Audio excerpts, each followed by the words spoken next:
Hi everyone, Dominic Esposito, your drill instructor, and welcome to this clinic. I want to teach you about some shots that you probably don't practice very much, but you've got to know them. Let's get started.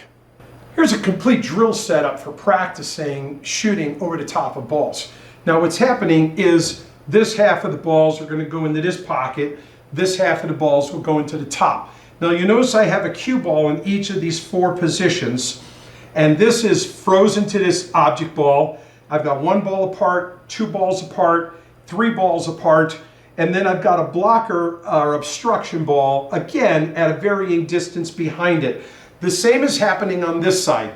Well, this cue ball is this far in front of this ball, three balls apart, two balls, then one ball, with varying disruptors for the bridging hand behind it. So one of the key things we have to work on for certain is, one, how to properly bridge, stroke through, and aim at a high jacked up elevation shot. So that's the first thing we're working on in this position. Always be well chalked, especially on the most outer edges of the tip, before ever shooting a jacked up elevation shot, especially if they're frozen to the cushion. You have to decide whether or not, if you're wearing a glove, if you're not, you're going to use a slider, pull it back out of the way, whether this hand is going to go in front of, or as in this case it might go in the middle of, or is it going to go all the way behind the obstruction balls to getting on that cue ball. You're always going to be jacked up a minimum of about 30 degrees, which is a peace sign, turn it sideways, so there's the elevation, to as much as 45 degrees.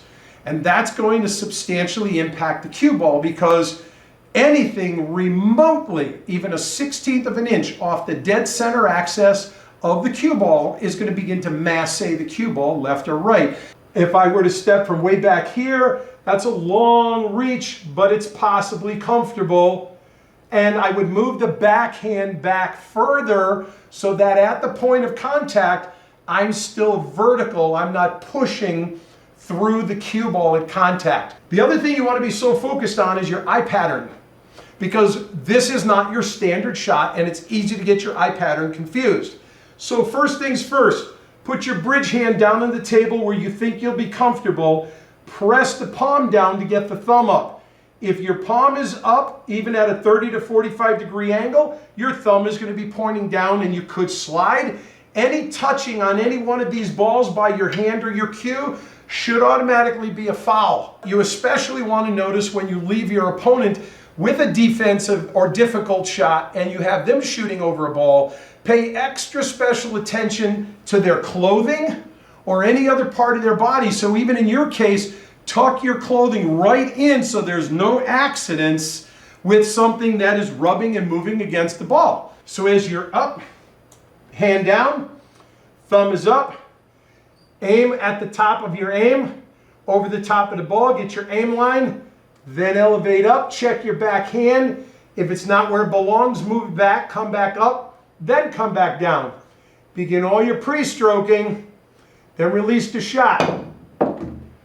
This is an aiming drill and a mechanics drill to be sure you're comfortable over the top of the balls. Then work yourself through each one, making certain whether you should be inside or in front of it or back between the two. With this kind of a distance, I'd probably definitely be in the front. Over the top, get my aim, settle in, check my back hand, then I'm up.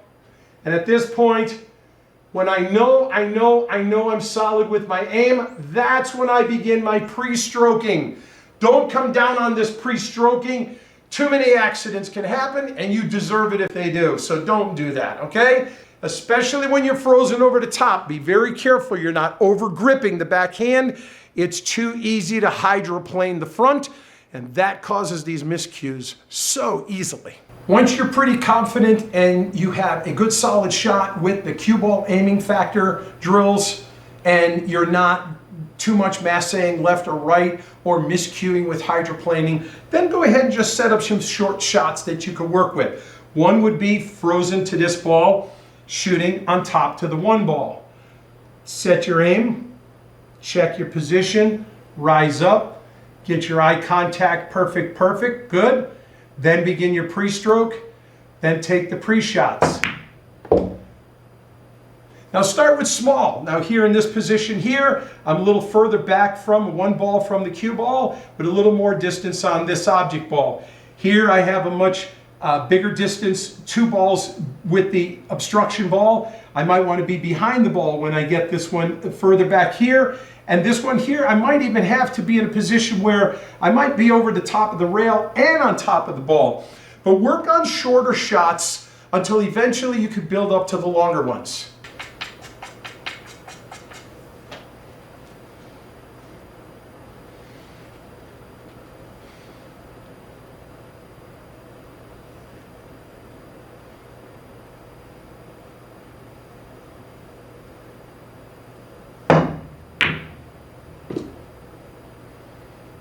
Nothing could be more frustrating than a great run. You're on the winning ball, you don't get a good roll, or your opponent misses and leaves you with a tough position over the top of a ball, and there you are, you could win. And you don't hit the shot right. Why? You never practice it. Don't take this for granted. This is exactly the kind of thing you have to make sure is truly in the can. I'll see you next time. I'm the drill instructor. You aim straight, you shoot straight, you split the pockets, and I'll see you again. Bye-bye.